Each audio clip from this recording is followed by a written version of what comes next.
All right, it is 10:07 ET now, so we're going to go ahead and get started.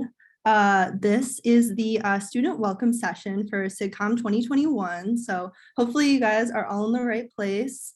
And yeah, thanks for joining us. First of all, welcome to SIGCOMM 2021. I think I speak for all of the coordinating chairs and definitely the rest of the hosts and the panelists on this call when I say welcome. A lot of effort has gone into the content we're going to present to you, both on our end and on the end of community members just within SIGCOMM. And so thank you for joining us. And I really hope that you get something out of this presentation. First, some quick introductions. My name is Amanda. I'm a student at Georgia Tech, and I'm joined by Lars, who's a student at MPI, and Ross, who's a student at Princeton. You can find our contact information below. Feel free to reach out to us. You can find us on Slack, the SIGCOMM Slack, just using our names. We're also on Twitter, maybe not as responsive there, especially for me, but definitely through email if you have any questions after this event. Yeah, so first we're going to be, we'll be talking through some content, and afterwards we're going to be doing a Q&A panel. So, but if you have questions, then feel free to ask us throughout the presentation. Yeah, we really want this meeting to be as interactive as possible. We're on Zoom, it's virtual, it's a webinar. It's really unfortunate that we can't all come together in person, but we still have a lot of ways that we can communicate throughout this presentation. So there are three main channels where you can reach us.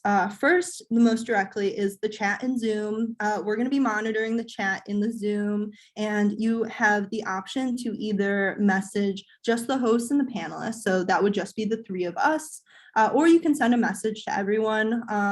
Whatever you're comfortable with, really. We will read the messages regardless, and we'll answer your question or take into consideration whatever you want to say to us. The next is the SIGCOMM Slack. So I mentioned this before. If you're not on the SIGCOMM Slack, please join. It's going to be so helpful in helping you interact with others throughout the conference. For this session in particular, you can use the channel SIGCOMM 2021-students, and you can drop your questions in there or anything. I know that there was already some activity there this morning, which is great. But yeah, if you have any questions, anything you want to say to us throughout this session, we're also going to be monitoring the Slack. So feel free to drop anything in there. Finally, you can just raise your hand and we can unmute you, and you'll actually get brought into this part of the call where we are talking, and yeah, you'll be able to be unmuted and you can just say your question. And lastly, if you want someone specific to answer your question, feel free to just drop their name, and that person can address whatever question you have. Just a note, in case you don't see the notification already, this meeting is recorded. So if you do raise your hand and we unmute you, your voice is going to be recorded along with the rest of ours with the presentation. So if you don't feel comfortable with that, totally fine. Use the Zoom chat or use the Slack, and that way you won't be recorded. But if you do feel comfortable, we'd love to hear your voice. So feel free to do that. All right, so we're going to start diving into the content, and we're going to bring it back to the basics first of all. So what is a conference? So first and foremost, conference is a time where we can come together to discuss cutting edge research and cutting edge scholarship. So one of the core parts of the conference is this concept of peer review papers. And so the peer review part, that's a group of, it's a committee of very advanced and renowned community members in the field, in this case, networks and communications. And they review submissions every single year and decide which they want to publish in this year's conference proceedings. And historically, conferences and academic publishing in general are really, really core to scientific progress in any academic field. So it's not by no means a new thing. Everyone has been doing this as long as there's been science. The other really cool thing that we come together to do is network. So this is a really, really great way to build your professional network, find other peers working in your field, definitely reach out to older members of the community or more advanced members of the community who can potentially become your mentors. And really, really cool things can come out of conferences, future projects, ideas that you can brainstorm, collaboration, and also just social activities.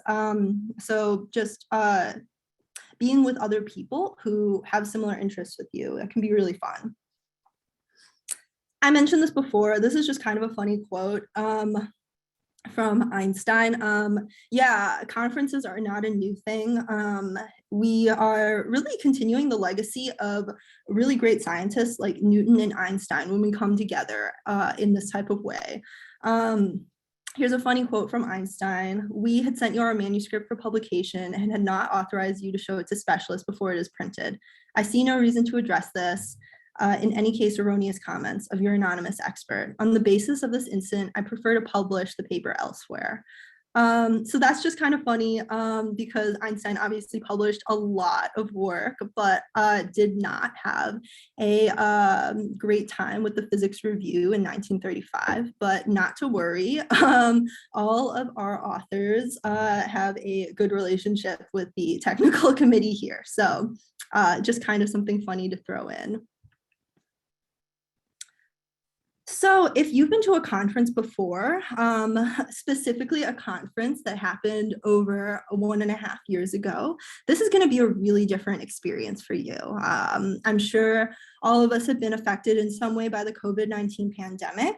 And one of the ways that this affects us is that we are having a virtual conference for actually the second year in a row. So I'm just going to briefly give an overview of some of the key differences that we're all going to experience. Socializing. So as I mentioned before, socializing and networking is a really, really important part of conferences in general.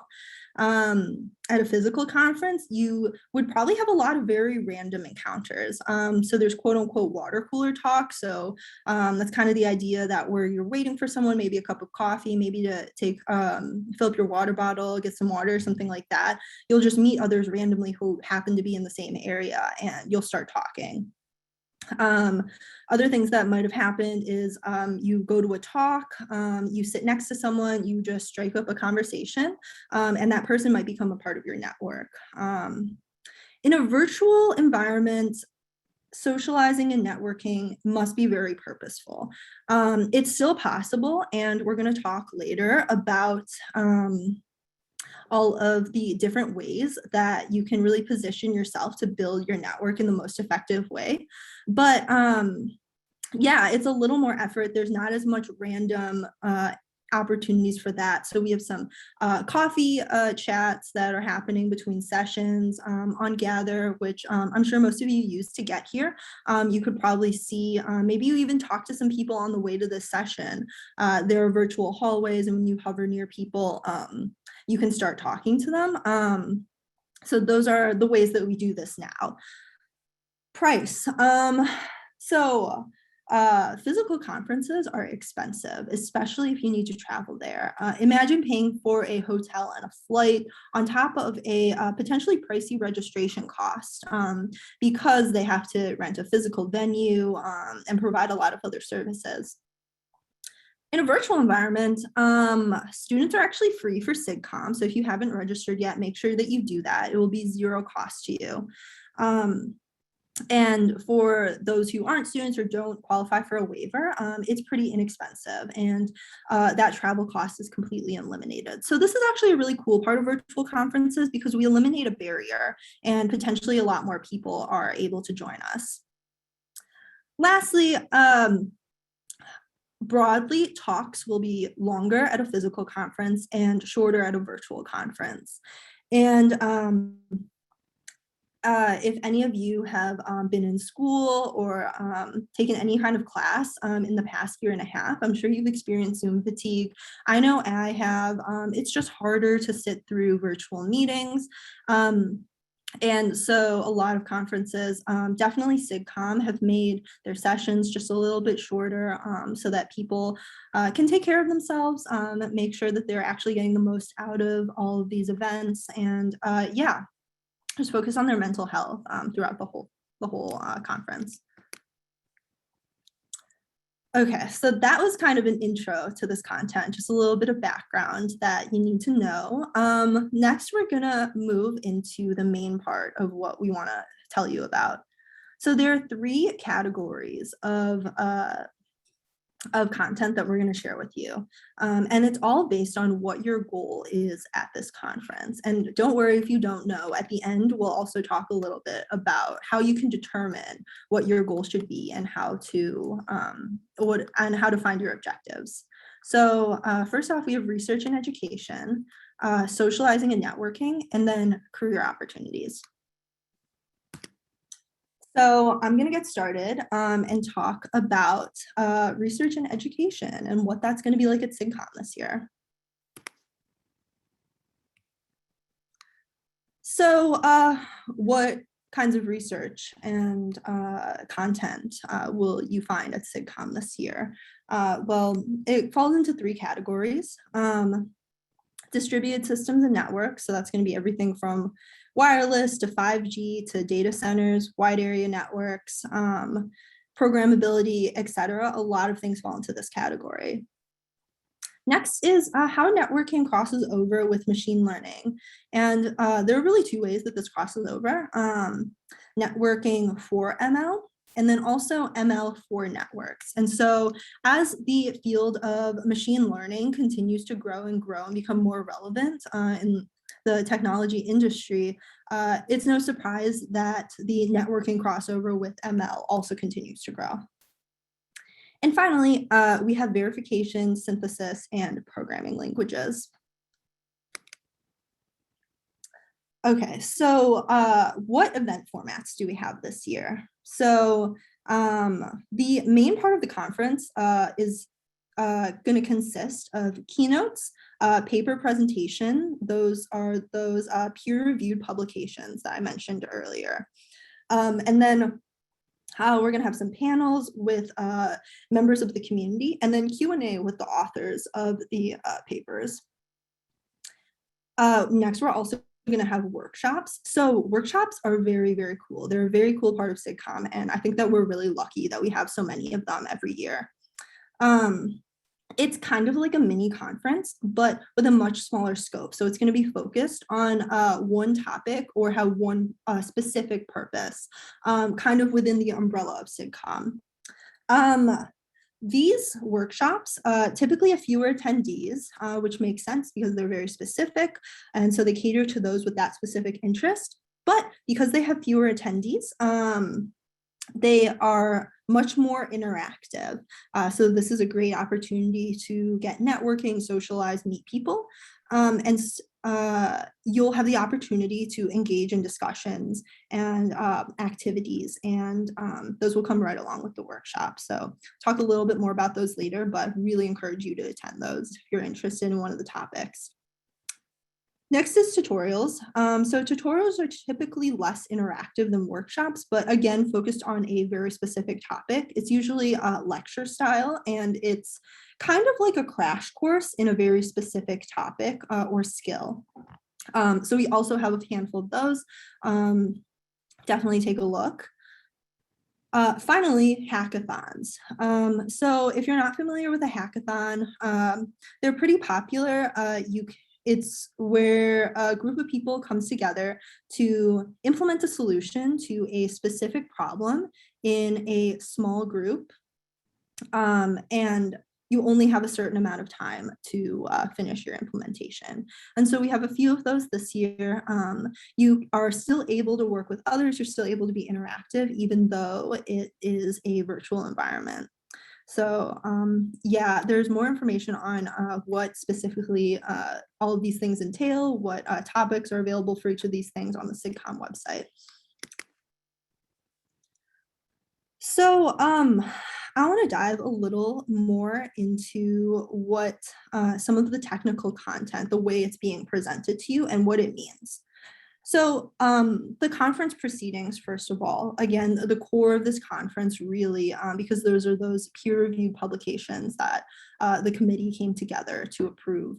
Um, so these will feature full-length contributions, which are very lengthy. If you haven't read an academic paper before, they can be, 9, 10, 13 pages. Although they are at a set page limit for specific conferences. But at the beginning of each paper, there's a short summary called the abstract. And so this is just a good way to get an idea of whether you really want to dive into reading the rest of this paper.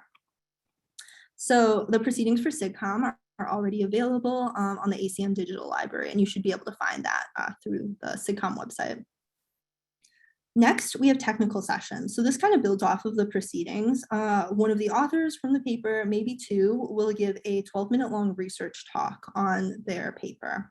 And this is going to be followed by 5 minutes of Q&A. The way that these are formatted is they're grouped into sessions by topic of the paper. And so the session chair will come in and introduce the session, and then they're kind of the MC for the rest of the presentations. And they're also going to manage the Q&A. The Q&As can get really lively, both on the call and on the Slack, and it's really exciting to see other people come together and just discuss live various papers and edge-cutting research. But it also leads to lively discussion after the fact. So in Slack, you can kind of see discussions linger after the presentation is over. And then especially during coffee breaks or any of the social events that happen after the presentation is over. Sometimes people will bring it up, hey, did anyone go to this session? Those sorts of questions, and you'll have the opportunity to discuss there. Finally, we have keynotes. Keynotes are very, very cool. They are given by renowned community members. Usually multiple community members have the opportunity to talk, sometimes together. And they aren't specific to any subtopic of SIGCOMM. They really talk about where the field is going and connect the different ideas among the proceedings and among the different topics we discuss. You should really attend the keynote regardless of what your background is, because they are tailored to non-experts. No one there is going to expect that you are an expert in any topic in particular. And sometimes the keynotes are even controversial in nature because they really reflect the ideas and opinions of the specific community members that we have. Like any controversial topic, they are a great conversation starter. If you can go to an event after a social event after the keynote, or even just wander around, gather. So I'm going to wrap up this section with a few slides of advice for how to enter these different types of events most effectively. So Q&A is supposed to be lively. Everyone is welcome to ask questions. Everyone can do it. There are no limitations. Hopefully you don't feel too self-conscious if you have a genuine question about something that someone presented. It's also a really great way to connect with authors. So if someone is presenting and you're a fan of theirs, or you read the paper and you're just a fan of the content and maybe you're interested in it, it's a really great way to just have an interaction with that author directly. But if you aren't comfortable asking questions, something that I totally understand as students, and we go to these things and we're surrounded by very cool professors or even older graduate students. If you're uncertain about your question, you don't feel comfortable for any reason, you can post it anonymously. So that's a feature that you can do in Slack, or you can do it on the Zoom directly, I think. On the topic of paper presentations and the proceedings, unless you've read the paper, you really haven't read the paper. And this is really important to remember if you're really, really interested in something someone presented. So the abstract and the 12-minute talk is very short relative to the length of the paper and the work that was put in. So you should think of it more as this is an advertisement for the paper, and they want you to start actually reading the paper to dive more in depth into understanding that content. If the paper isn't available, you can't find it for some reason, definitely reach out to the authors. They are most likely on the SIGCOMM Slack already, but if not, I'm sure they'll be there next week when the conference is actually going on. So feel free to reach out to them to get their paper because they really want people to read their content. It's a really good idea to take a look at the abstracts this weekend and pick out really, really interesting papers and read them before the talk, because that also enables you to feel more confident going into these discussions and also ask really, really interesting questions during the Q&A. Just some general advice when you're attending some of these events specifically. Taking notes is always a good idea. It really will help you drive interesting conversation. And some questions that you can think about are, what do you like and dislike about this presentation? How would you have changed it? What open questions do you have after listening to them talk? And if this problem was presented to you, what approach would you use? Next is attend the keynote. So at specific sessions and specific paper talks, people go who are interested in those specific topics, but the keynote is so general that generally it has a much larger audience because it applies to everyone in the community. And so again, a really great conversation starter when you can talk about the keynote with someone. Some things to think about are, how does this long-term vision interplay with short-term publications? What is the story? How is this idea motivated? And what is the format? And finally, what can you take away from this keynote to approach your own outrageous ideas?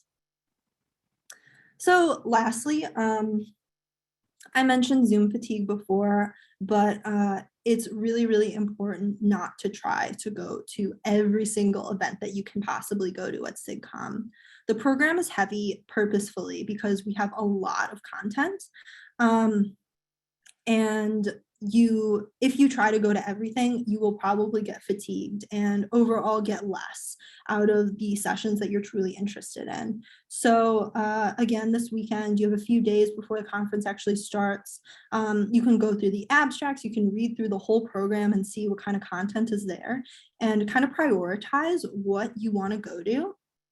And based on your interest and based on what you might get the most out of. Then once you have this priority system, if you're feeling fatigued or you're busy, something like that, then you have the ability to skip the lower priority sessions. Yeah, so that is it for this section. Does anyone have any questions or comments?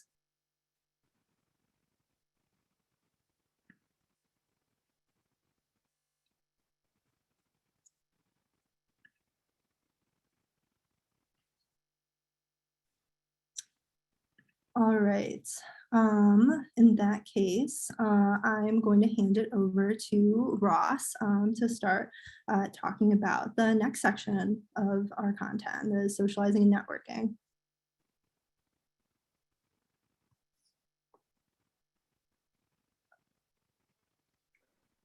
Hey, should I share my screen or would you mind handling the slides? Oh yeah, I'll do the slides and you can just talk.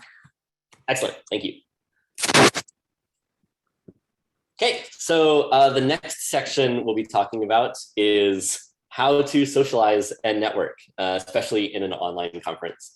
As Amanda said, getting to know your peers and potential collaborators in the field, whether it's professors, industry workers, or other students. Socializing is one of the biggest things that you will hopefully get out of attending a conference and being surrounded by hundreds of people that are all interested in similar things to you. So socializing is a really important thing that you want to try to the best you can to get to know others in the conference, spark up conversations, find things to talk about, maybe things you found interesting in the conference, or other just icebreakers to get to know people. It's important to keep in mind that everyone here is here for the same reason. Everyone wants to learn about interesting papers and talk with each other about them.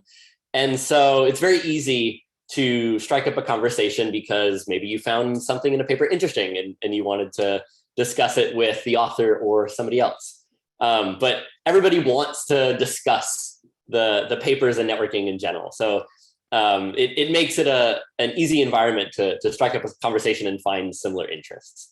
And also people just like talking about virtual conferences in general, or when we're in person, talking about the location, what sightseeing you might do in the vicinity if the conference is in a cool place, which is often the case for SIGCOMM'.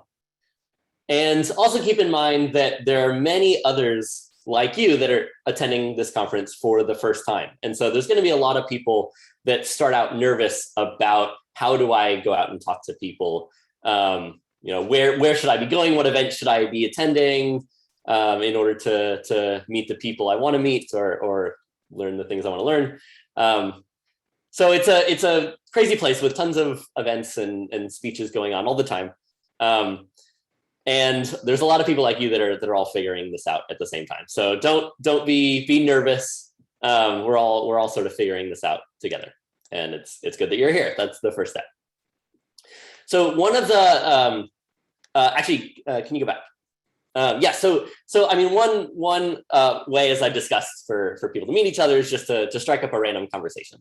And for that, I think discussing a paper is really one of the easiest ways to start a conversation, especially with the authors of the paper. If you see a paper you like and find interesting and you want to discuss it in more detail, feel free to just reach out to the authors. Authors love knowing that people are reading and thinking about their paper, and they generally want to discuss and answer your questions. So if you find a paper interesting and you want to talk about it, absolutely just ping the author a message on Slack and say, hey, I have a question, or hey, can we set up a quick chat to talk more about your paper? I think authors are very receptive to those generally. Now you can go to the next slide. Cool. So that's one way to just strike up a conversation. Hey, I saw your paper, it's cool. But let's say you know someone attending the conference that you knew about previously, or you just think would be cool to get to know and to have in your network.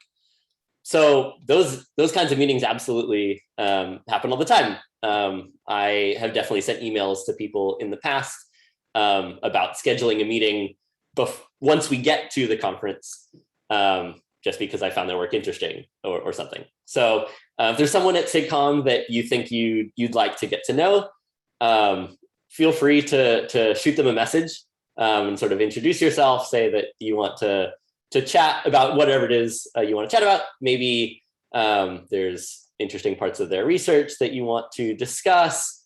Maybe you're interested in doing some kind of collaboration with them down the line, and you have a research idea that you want to pitch to them maybe, or maybe you're just looking for general research advice, or advice about doing a PhD in general, for general mentorship questions. I think all of those things are totally valid. And you can absolutely just ping people on Slack to set up a meeting. It helps if you really show that you have shown interest in this person. So sort of do your research, look at their website, and figure out what it is you want to get from this person, just to make it easier for you to say, hey, here's why I'm contacting you. And then it makes it easier for them to say, cool, let's schedule a meeting, so that everyone's happy. And then also, often when you're in the conference and you come up to someone and they ask you, what are you working on? What do you do? It's good to have a short little elevator pitch that you can sort of succinctly describe your research and your general interests, to give them a quick picture of how you might fit into their own research interests or to SIGCOMM' in general. So maybe you have like a really powerful idea that is overarching throughout your research, that can be your pitch, something that they can take away like, oh, wow, this person has thought deeply about this area or has a really strong passion about it. There's 3 M's that come in handy when discussing a elevator pitch, and they are all motivate. So make sure you have a strong motivation for what it is that you're doing and why you think it's interesting or important and how it will change the field in the future potentially. It's generally helpful to make sure you stick out in people's minds after the conference is over. But also be able to communicate your ideas effectively and simply, because not everyone is going to be an expert in your specific section of networking. Even though generally everyone's interested in networking, if you're working on machine learning training on networking data, maybe someone who works more on the system side won't be as familiar with techniques for that. So be able to communicate your ideas in a simple manner. And rather than diving into the super technical details, because those are very hard to follow when everyone's having all these conversations with other people. So try and stick to the high level ideas of your work. Okay, now we'll talk about some of the social events that are going on at SIGCOMM'. So first off, there is a wonderful mentoring program being run by Dave and Hamed, which hopefully many of you have signed up for. And if not, signups I think are still open. So there's a form on Slack or the website where you can fill out essentially that you want to be paired up with a mentor, and the mentor will lead a little group session of meeting their mentees, offering advice on research and the PhD in general. Just sort of a very easy way to get paired up with a faculty or someone in industry and get their advice. So definitely sign up for that if you haven't already. And there's a few other events. So first, there is a trivia session on Wednesday, which will test you on different aspects of SIGCOMM and computer science in general. So it should be a fun game activity to get to know folks. Then there is a session called The Journey, Navigating Different Stages of One's Research Career, which will be a panel discussion with many big names in the field, where they'll discuss their research trajectory and offer suggestions of sort of how to guide your PhD and beyond. And you'll have a chance to ask them questions, I think, as well. Then there is a scavenger hunt, which I actually don't know the details of. Do you, Amanda or Lars? It is happening in Gather, and you can probably find more information on it either in the Slack or on the website. And I think next week there'll definitely be more information. You'll just get a flood of information about all of these things. So if you don't see any of these things in Gather right away, don't freak out, they're coming. We still have 3 or 4 days before the conference. Great, yeah, so be on the lookout for that in Gather. And then finally, there will be breaks throughout the conference because we can't all just sit here and listen to Zoom conferences all day. That would drive us crazy. So there's breaks in between the different sessions of the conference, which are your chance to go to the bathroom, clear your mind, grab a snack maybe. But also, these are great opportunities to schedule a quick meeting with someone during the conference while everything is fresh in everyone's minds. So if you'd like to meet with someone, you could suggest, hey, do you want to schedule a quick call during one of the upcoming coffee breaks and see if they're available. And I think Lars says his connection is good, so I'll let him take it from here. Yeah, let's see how well this goes. But I think you just went all the way to the next question and comment section. So maybe we can wait a minute to get some questions if there are any. Yep, if you have any questions on socializing and networking in general.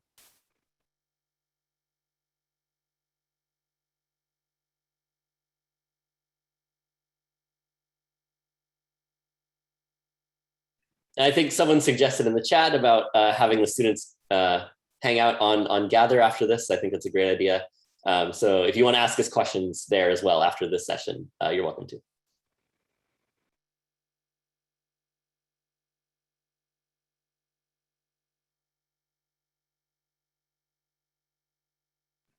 Oh, we did get one question about the scavenger hunt and how to participate in it. I actually don't have the details of that yet. Lars, do you have those?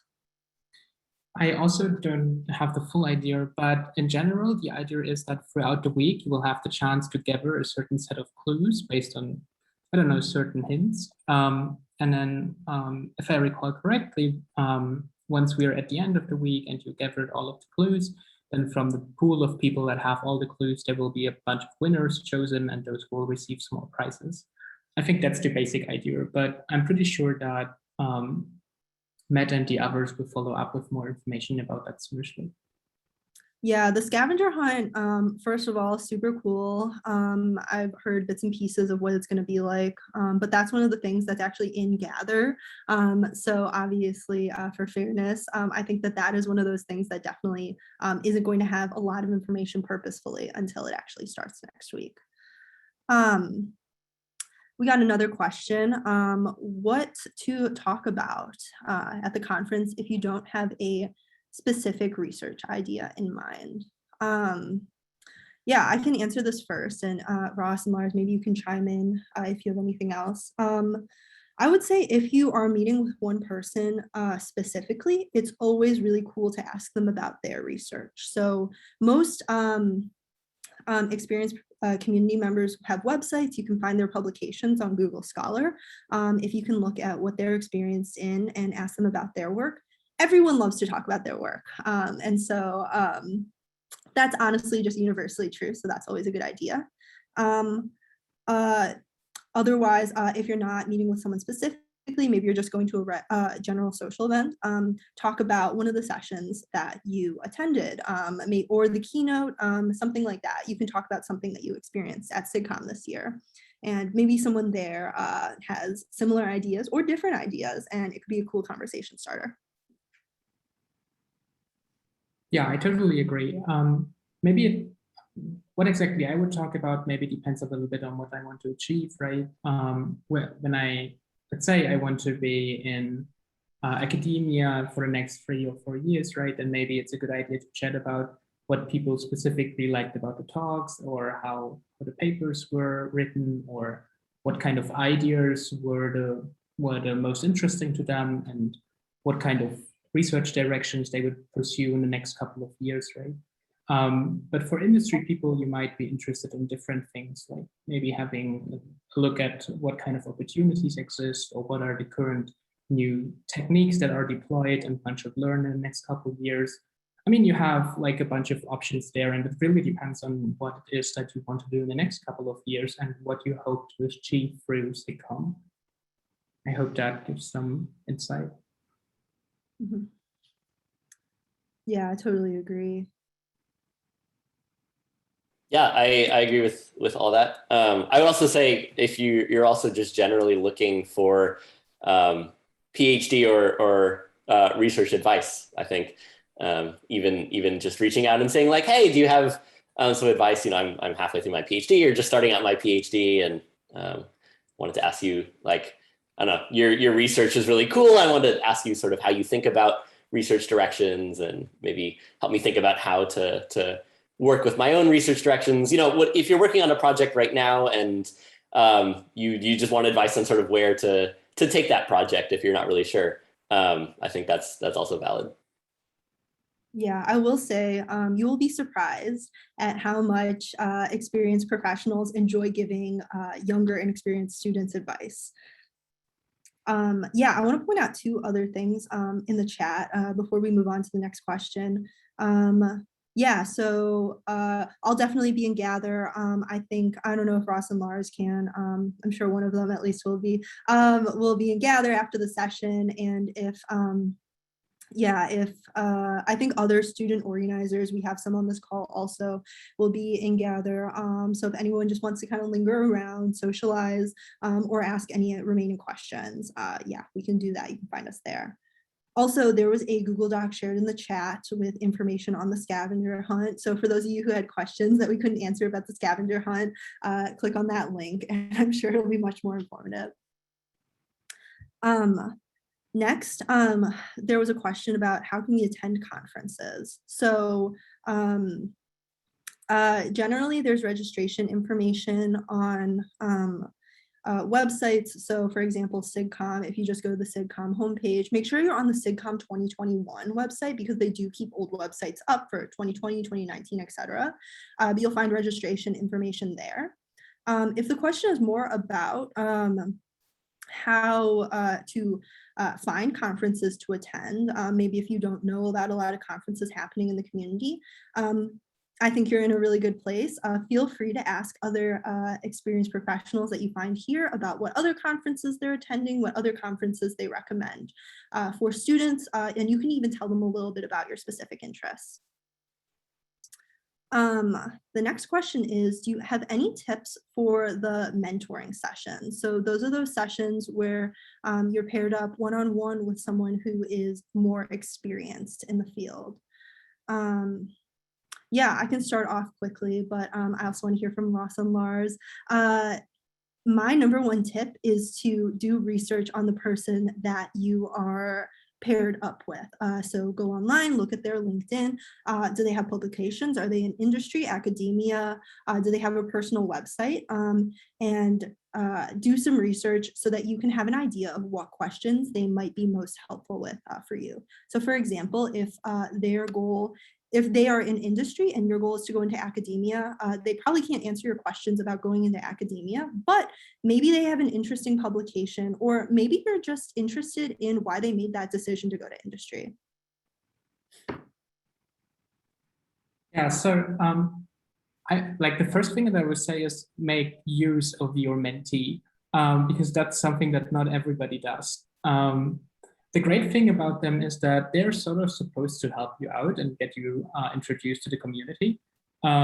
So even if they are in industry and you're in academia, right, you might be able to ask them to introduce you to a couple of people that are in academia. And even before they do that, you might have the chance to think about your research and discuss it with them. Try to get their opinion on what you're either doing or planning to do, and then refine your elevator pitch with them. And then once they introduce you to maybe academic people that they know, right, then in this way, they can help you out even though they don't have the same trajectory as you have, I think. And yeah, I think in general, as Amanda already said, the mentee people really want to help you, right? It's not like you have to force them to. Like if you have a question, whatever it is about, right, whether it's career opportunities, whether it is growing as a student, right, or what kind of things you should pursue throughout your PhD, I think all of those are questions that the mentee will be happy to help you with. And I would also say that it's a chance to get to know your peer mentees as well, because you're in a small session with a bunch of people that are all looking for advice and looking to meet other folks, including their mentor. But it may be a good opportunity to find other students that you have something in common with. That's actually one of the main things I've gotten out of past mentoring sessions, is found another student that had something in common with me, and then we ended up discussing research ideas later.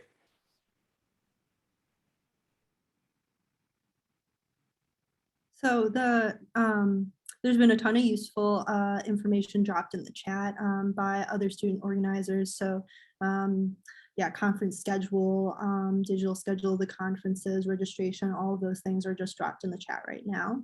A question was, where can we sign up for the mentorship section? So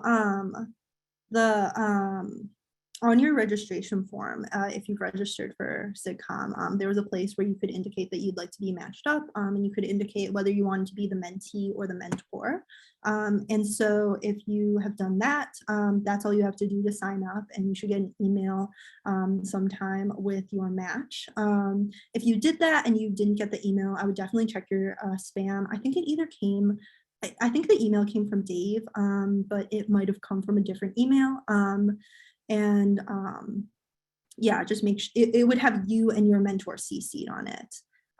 If not, I would honestly just reach out to Hamed or Dave directly, maybe on Slack or by email about it, because they are the ones who have been doing all the coordinating.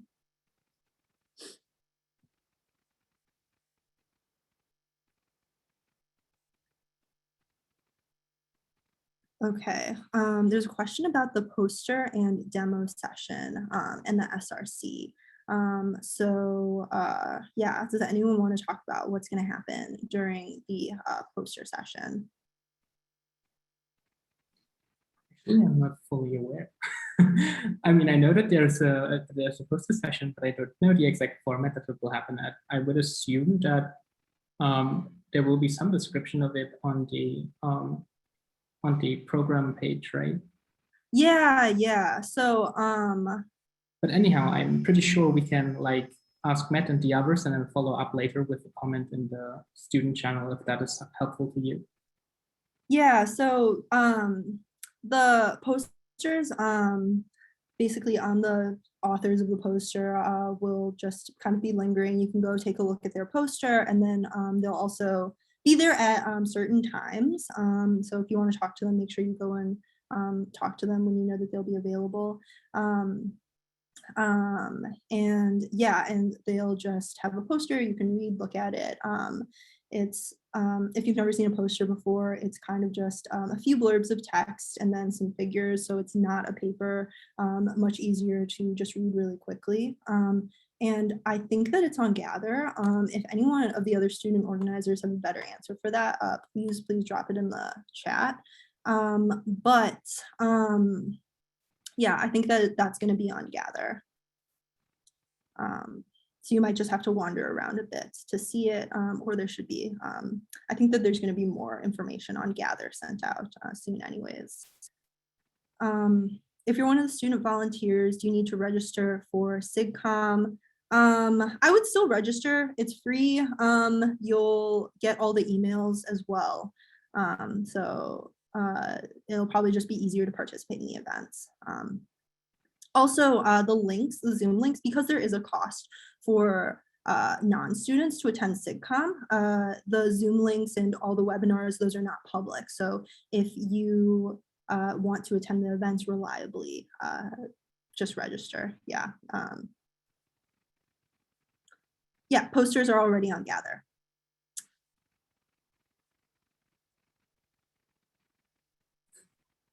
Okay. Right, I think that's it with questions for now, right? Mm-hmm. Oh, well, these slides. Yes, these slides are going to be posted, and so will the recording. Give us like 48 hours to get them online because we have to coordinate with the program organizers.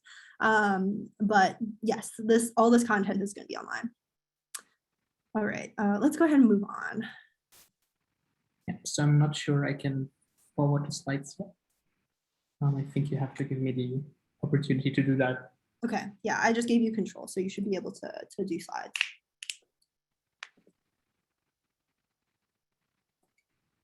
Now it does. It's just a lot of lag. Okay, great. Yeah, awesome. So Amanda and Ross, they already spoke a little bit about how you get the most benefit out of your technical sessions, as well as how you can handle some of the socializing and networking aspects, right?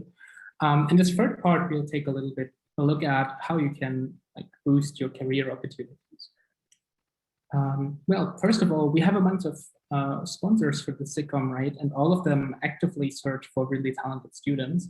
So yeah, you can definitely meet them during their respective sessions, which are either at the beginning or at the end of the day during the main conference, or you can meet their representatives in or during the coffee breaks. And if none of this works for you, then you can always just log in together and then meet them at their Gather booths directly. Right, so apart from the sponsors, right, how do you even let people know that you're actually looking for opportunities? Well, there are a couple of cheap options in which you can do that. The first one is you can just rename yourself, right? So you pick your Slack, Zoom, or Gather name, and then you append whatever you're looking for at the end of it. If you're a presenter, then one really nice way of doing it is to just speak to your session chair and let him know that you are, for example, on the job market. The session chair during the session will introduce you before you give the talk. And then during this introduction, he can just like let people know that you are on the job market in that sense. And similarly, whenever you introduce yourself to like a group or so, then you can also just append it to your usual introduction. So these are ways in which you can make people aware that you're looking for opportunities. And once they are aware, they usually will try to find out more about you, right? So that is where it becomes important to have some online presence well managed somewhere. And you can get those really cheap. For example, you can have a website that's completely hosted on GitLab. So it costs you almost nothing, and you can still have a bunch of information on there. Similarly, having a LinkedIn page is very popular, especially under like current PhDs, I think. Right, so what do you actually put on those websites and pages? Well, basically you want to tell people what you're working on and what you're interested about. You can also add your extracurriculars, and maybe you have awards and internships that you can list. All of those are interesting things to people that might want to give you opportunities, right? So now, depending on the current state that you're in, whether or not you just started your PhD or ended, you might have a different amount of content that you can add there, and also a different amount of things that people expect on those pages. So for especially early stage PhD students, it's usually a good idea to put in a broad idea of what your interests are, and maybe also like what kind of courses you attended, you succeeded in, and what you really liked about those courses. The later or the further you progress and the later you are in your PhD, the more important it becomes to put something like a research or opportunity statement. Those are basically like a paragraph of text that tells people that look at your website what you plan to do in the next 3 to 5 years. In a research statement, for example, you say what kind of research you're interested in and what kind of research you want to pursue in the future.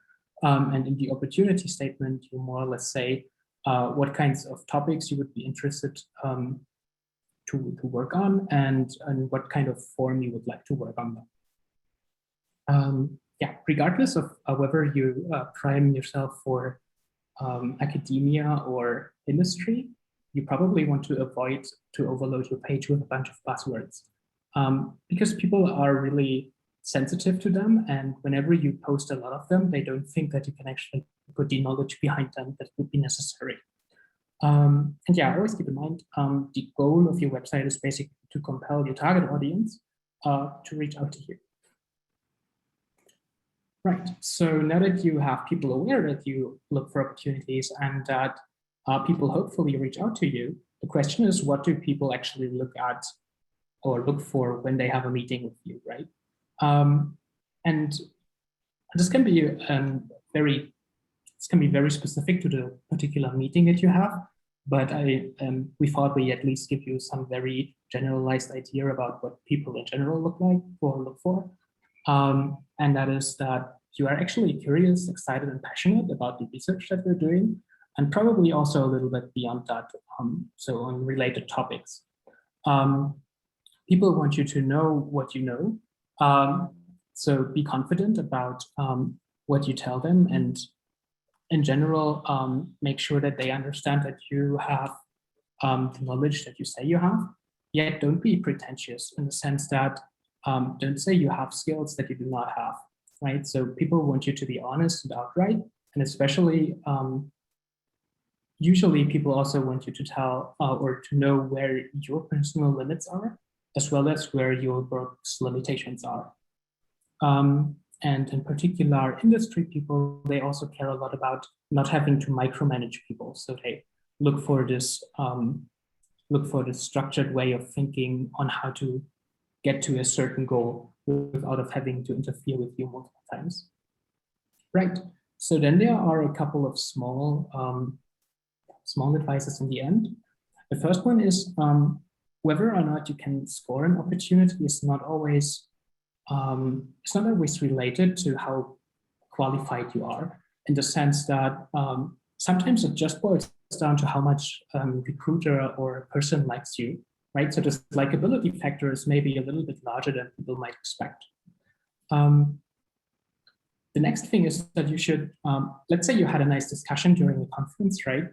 Then follow up in some way, right? It doesn't have to be like an X-page review of your conversation plus 5 calls to action and a long, lengthy email, right? It can just be as much as connecting via LinkedIn and then saying that you enjoyed the random encounter or so.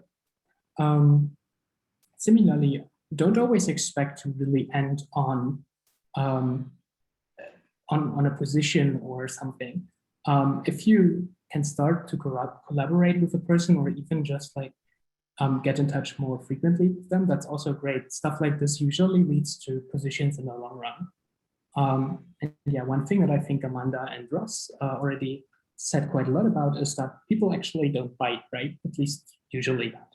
So yeah, be kind of open and try to actively reach out to people. Yeah, and then there's one like important bit, right? I mean, we can tell you quite a lot about stuff and how we think or how we perceive that people expect it.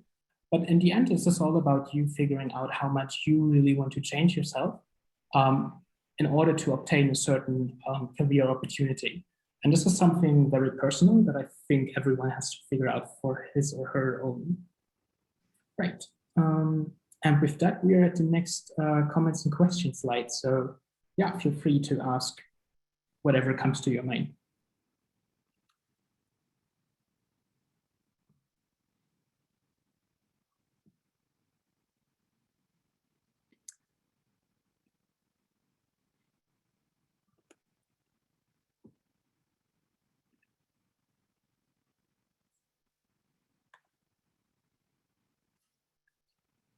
Can wait like a minute, see if anyone has anything they want to draw before we continue.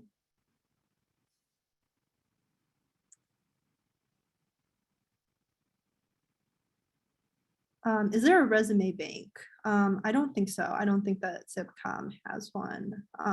If you do want to easily distribute your resume, I highly suggest maybe posting on your LinkedIn or on your website, and then linking that in your Slack profile. So a lot of people did this. I think Lars has his personal website in his Slack profile. So when you just hover over his name, you see that link there. That's a wonderful reminder that I should update it. But yeah, it's a great idea. Like whenever you have something that you can link, then link it in your profiles, because it actually happens more often than one thinks that people just try to look for you and hover over your name or try to find you via Google or something.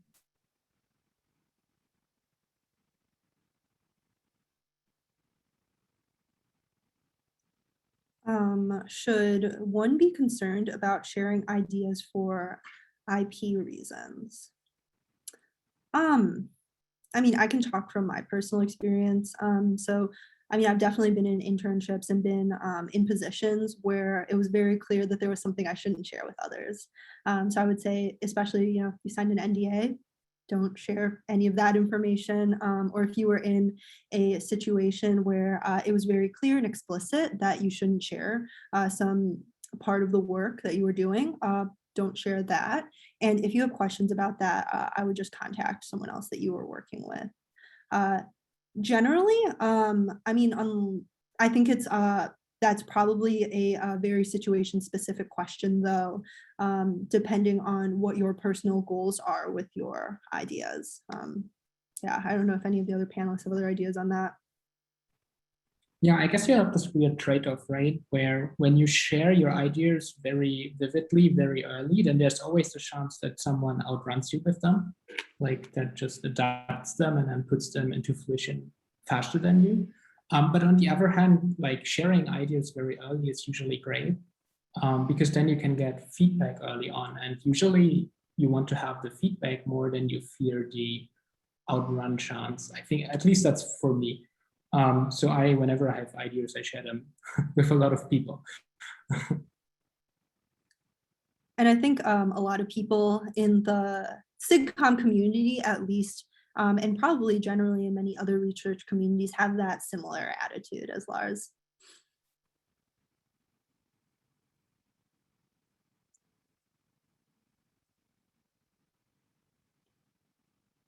Yeah, so how, like, the question is that we mentioned collaboration, and the question is, how does the collaboration work, or how do you set it up even though you don't know a person when you first meet them? So the thing is that it depends a little bit, right? For industry, I guess it usually works via internships or related things. For academia, it can, like, I mean, let's say, let's flip the tables, right? You're the person that someone wants to work with, and the person comes and says, look, I have read all of your papers. I think your ideas are super fancy. This and this I would change, and this I would do to reach that change, right? Could we work together on this? Then what would you do? I guess probably would say, yeah, sure, we can try that, right? At least many people do that, I think. So yeah, be open, ask people about whether or not it would be possible to collaborate, but also have some idea for collaboration in mind, right? Just going to them and saying, oh, look, I want to collaborate. That's always a little bit tricky, right? But yeah, if you bring an own idea how you could do something that's related to the work of the person that you want to work with, then I think that is really great and usually works out. At least it worked out well for me in the past. Mm-hmm. Yeah, I would say also with collaborations, a lot of collaborations do come out of random encounters, just socializing at these things, but there's definitely a little bit of patience necessary. So off the bat, even if you do have a really good idea, since they don't know you, especially if you have absolutely no connection to them, you might want to take a bit of time to just foster that relationship and socialize with them and let them get to know you a little bit more. And then as you warm up to each other and get to know each other, that collaboration gets more valuable on both of your ends. Yeah, and it may come at unexpected times far beyond the conference, but just having gotten to know someone during the conference makes them remember you, and then perhaps down the line an opportunity comes up or a similar research idea comes up on their side. So that's generally why networking is important, because you never know how it might turn into a collaboration down the line. Yeah, so we have Francisco has his hand raised, so I'm going to bring him in.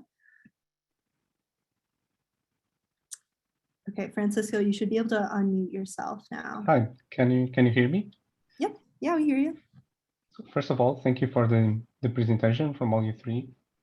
As a first time comer of a conference, it seems that the advice you are giving us is to go to some keynotes that we find interesting, but not all of them, in order to not burn out, and network with amazing researchers in the conference and with other students, and also talk to company booths. If you are interested in searching for an internship, you might as well talk to them and network. This seems like a lot, and it feels that I'm beginning to feel like a FOMO even before the conference starts. How do you deal with, I should not be here, I should be there, I can't miss this? Like, where do you be and how do you deal with this stress? I feel like that was a really good unplanned transition into the next part of this presentation that Lars is going to talk about, which is actually how to determine what your goals should be, and some strategies for goal setting at the conference. Yeah, Lars, you agree? Yeah, I mean, maybe I can answer it in like 2 minutes and we go over the few slides that I have for that. And then maybe I can go a little bit deeper on the topic in particular. Right. Okay, thank you. Yeah, sure, no problem. Yeah, I'd also love to go deeper on FOMO. We can do that after. Awesome. Yeah, right. This is literally the, oh, I think I went too far now. Oh no, can we go back by one?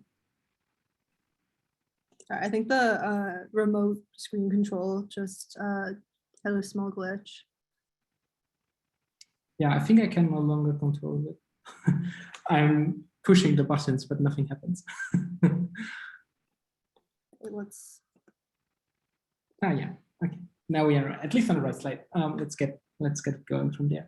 Right. So we had this three fancy kind of topics that we talked about, right?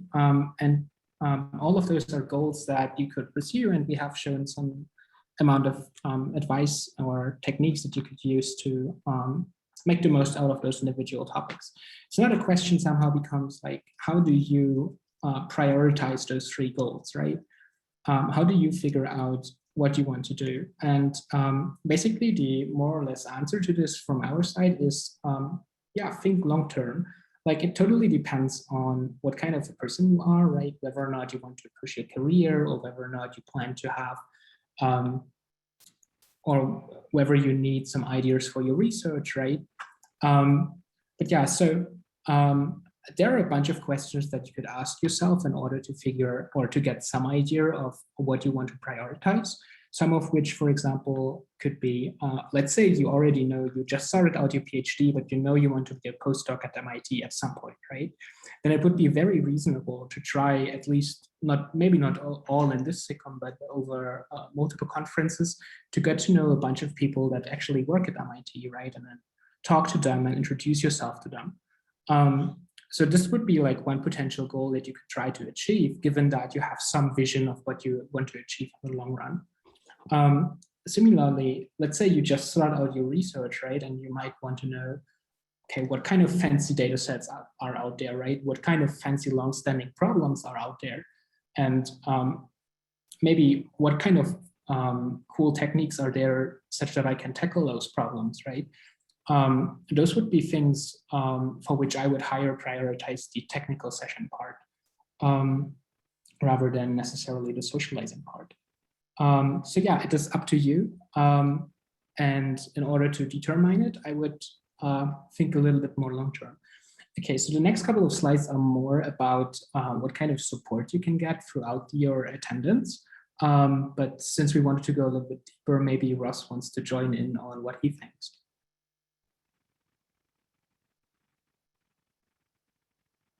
Yeah, so I guess to specifically answer Francisco's question about like, how do you not get overwhelmed and feel like you're missing out on something? That was definitely a huge part of my first SIGCOMM. I distinctly remember worrying that like I'm tired, but also if I don't go to this event, like what if I meet someone really cool that will totally change my research agenda or whatever, or be a collaborator, or just even things unrelated to the conference, like when the conference is in person in a nice area, often like people have FOMO of like, should I go to this talk or should I go outside and go grab lunch with somebody? So I mean, there's FOMO of all kinds, I think, when you're attending a conference. And really, there's no right answer or right way to do the conference. It will differ for everybody. Do not feel bad if you feel like you need to take a break and you want to go back to your hotel room and take a nap or something, or just turn off your Zoom and go outside. Definitely don't feel bad. I think everyone experiences conferences differently, and you want to make sure that you are doing what you need to be in the right mindset that you can actually go and attend some events and enjoy them, rather than feeling so burnt out, I think. But I mean, some strategies that have helped, I think, me navigate the conference and figure out what events are interesting to go to, and ends up being often the people I meet. So I might meet a student or a group of students, and then we end up going to events together and become a little friend group. And from there, you meet other folks, but maybe you have like a friend or a few friends that you can stick with while you're attending a few events to start. And that sort of helps to ground you and not make you feel like you need to be running around and doing everything, because you have a solid group that you can attend things with. So I think it's really important to maybe find someone or like a group of people at the beginning that you get to know, and then say, hey, let's go to this event together. And that really helps me, at least, to not feel like I'm missing out on so many things. And also, I would say when talks are going on, even the hallway outside the conference room is often one of the best times to actually meet and talk to people. So if there's a session that you don't think you're particularly interested in the papers, often if you just hang around outside the conference rooms, that's a chill place where there's fewer people around. It's a good opportunity to go walk up to somebody and talk to them. Yeah, I totally agree. I think Amanda at the beginning, she talked a lot about figuring out which kind of technical sessions you would prefer and which kind of ones you would drop in order to, let's say, keep a long-lasting discussion going, right? And I think this also goes further into all of the social sessions. Maybe have some priority in mind how much or how preferable a session would be to you, right? So that depending on how your actual situation changes, right? Depending on with whom you start a chat, right? How long those chats are, how nice they are, that you can just decide to drop off like a technical session or the next social event. Yeah, so I guess the point is maybe take a look before the conference and then adjust as you go. I guess that would be my gist of that.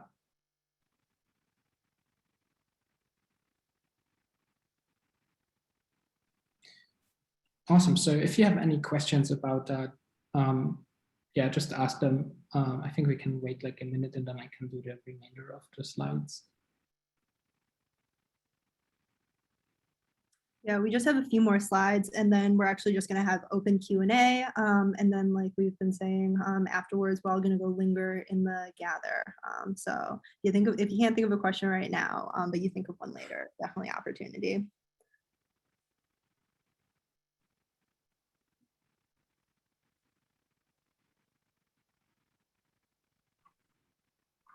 Okay, great. Seems like there are no questions at the moment, I guess. Then yeah, maybe let me just like finish the slides, right? So the last little thing is you have this conference now running, right? And you have planned out nicely all your participation and you then adjust based on how much energy you have left, right? And now you might question yourself, like, let's say I encounter a situation that I'm not feeling good with, right? Or I need some help in other form, right? Where can I actually get support from? And at SIGCOMM', we have two amazing groups to help you. The first one is SIGCOMM' Cares. The idea is that whenever you self-experience or you even witness any act of discrimination or harassment, then you can just like probably contact Mourinho, who's the guy on the right. We also have all this contact information there. And what the SIGCOMM' Cares members will do is they will, first of all, confidentially listen to whatever your story is. And then they will give you advice on how to further approach the situation. And based on what kind of decisions you make after you heard the advice, they might also assist you with submitting, for example, anonymous reports to the ACM. Right, point of contact is Mourinho, I already said that. He's also a really nice guy, so don't hesitate to ping them. Right, the second group is community is the N2 women community.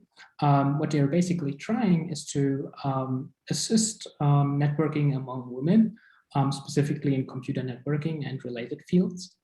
The point of contact for the community would be Paola, who has her contact information on the right. And yeah, actually the N2 women community runs a really nice workshop, I think on Monday, and there they have a really exciting keynote by Jennifer Rexford that I would, well, I mean, if you have the time and you haven't planned another workshop yet, I think this is totally worth your time. And I would highly encourage you to attend it. Similarly, there will be a nice panel on establishing professional networks. And in addition to those two really nice events, there will also be other great events like mentoring sessions, technical talks, and the poster session, all of which happening on Monday. Right. So apart from those two groups, right, where else can you get some support of some form? Well, first of all, we have the free Slack channels that you can use, right? One of which you're hopefully already in to maybe send us some questions, which is the SIGCOMM'21 students channel. Apart from that, we also have a help on the first timers channel. And there are, I think, semi-consistently monitored by mostly student organizers, but I think also Matt and Fernando doing it. Right, and apart from that, you can just drop a mail to us or reach out to us on Slack and Gather. And also to all of the senior organizers. Almost everyone is super happy to talk to you and help you out when you have a problem or something related. And And with that, we are actually at the Q&A part, or the open panel Q&A part. So yeah, feel free to drop any questions unrelated to the content that we had here, anything that you would like to know.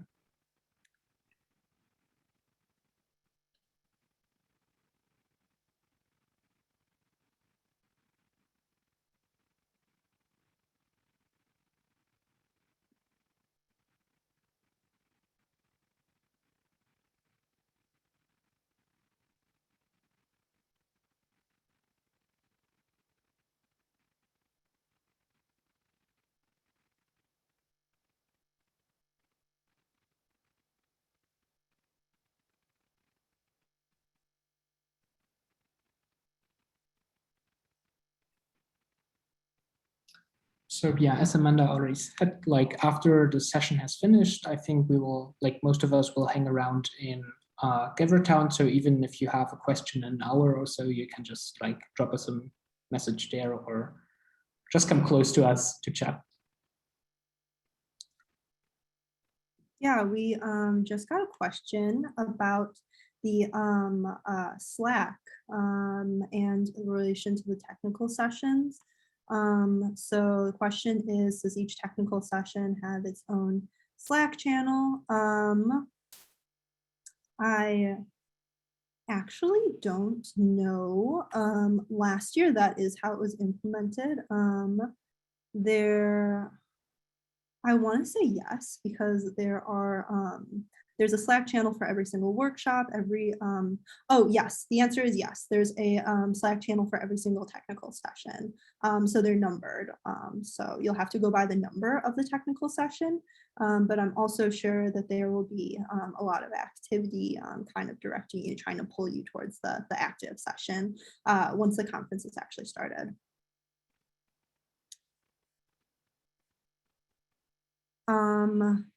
To the person who asked about the slides, slides will be posted. I can't promise you anything in the next 48 hours because we don't actually have access to the SIGCOMM website, but this recording is going to be posted and the slides will also be posted as well. So keep an eye on the SIGCOMM website, and if you are not able to find them, just reach out to any of us and we'll be happy to share that with you.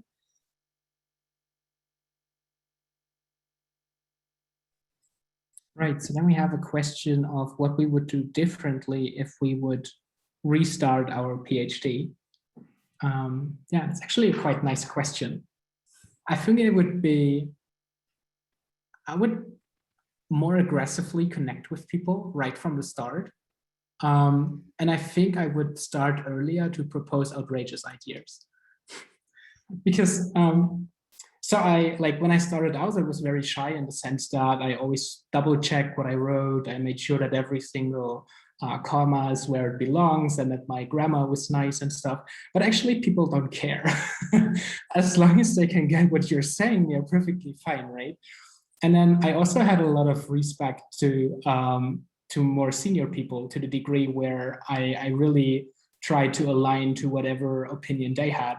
And nowadays, I think I don't care that much. I mean, if I have an opinion, I can argue it, then that's perfectly fine. And then that usually leads to like great discussions also with the senior people. And sometimes it gets to like really nice situations when you actually don't just believe everything they say. But that's not, don't get me wrong, right? This is not a call to action with regards to ignoring what senior people say. In fact, I think there's a lot of wisdom, but yeah, at least if I would restart it, I would be a little bit more open to everything, I think. I mean, just to piggyback on that point about senior people, I think definitely in the beginning, I felt very intimidated about approaching them and like Lars said, trusting their word and everything. But really, they're just people with ideas that could be right or wrong. And so over time, I found that the sort of like, I don't know, putting them on a pedestal and being like very afraid of talking to them and all that sort of started to go away after a year or so of my PhD. And now I feel like it's very easy to just casually reach out to professors, even professors you haven't met before. So I think definitely getting over that barrier of like, oh, just because someone's senior means that they're like difficult to talk to, or you need to act perfectly around them, I think is definitely not the case. Like you can feel free to just reach out, and not have to worry so much about like presenting yourself perfectly.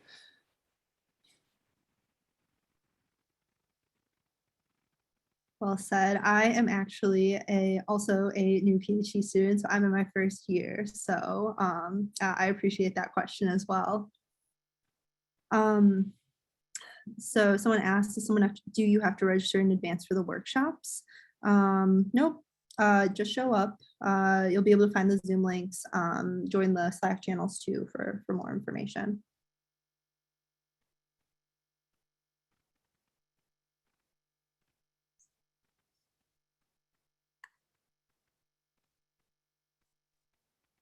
Awesome. So unless there are additional questions, I think this is the end of the session, and then we are perfectly with 90 minutes. Great.